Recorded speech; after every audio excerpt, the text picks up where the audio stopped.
इश्रह ली सदरी वयस्सिर ली अमरी वहलुल उक़दतम मिन लिसानी यफ़क़हू क़ौली। अस्सलामु अलैकुम वरहमतुल्लाहि वबरकातुहू। आज एक नए सवाल के साथ हाज़िर हूँ। सवाल यह है कि बग़ैर हम बिस्तरी के डिस्चार्ज यानी फ़ारग होने पर गुस्ल वाजिब है या कि नहीं। जी मोअज़्ज़ज़ सामीन, फ़िक़ही मसाइल के बारे इल्म हर मर्द और औरत के लिए ज़रूरी है।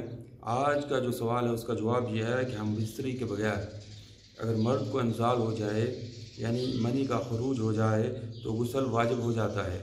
मर्द के लिए यह है कि अगर उसका इंज़ाल बगैर हम बिस्तरी के हो जाए या मनी का खरूज हो जाए तो उसके लिए गुस्ल वाजिब है।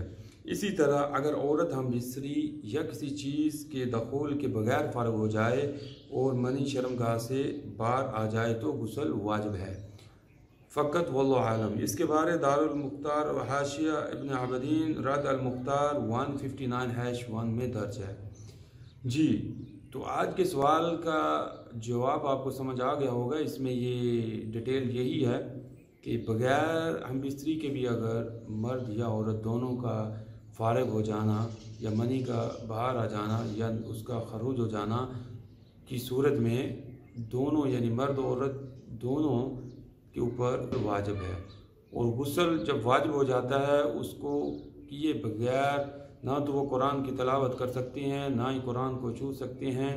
और इसके अलावा जो दूसरे दीनी मामलात हैं ख़ुसूसी जिनमें इंसान की शिरकत ज़रूरी है वो तमाम रुक जाते हैं। इसलिए ज़रूरी यही है कि इन सूरतों में जितना जल्दी हो सके गुस्ल कर लिया जाए ताकि इंसान सही मायनों में अल्लाह का ज़िक्र कर सके। अल्लाह ताला मेरे और आपका हामी नासिर हो। अपनी दुआओं में मुझे याद रखिए। जज़ाकुमुल्लाह खैर।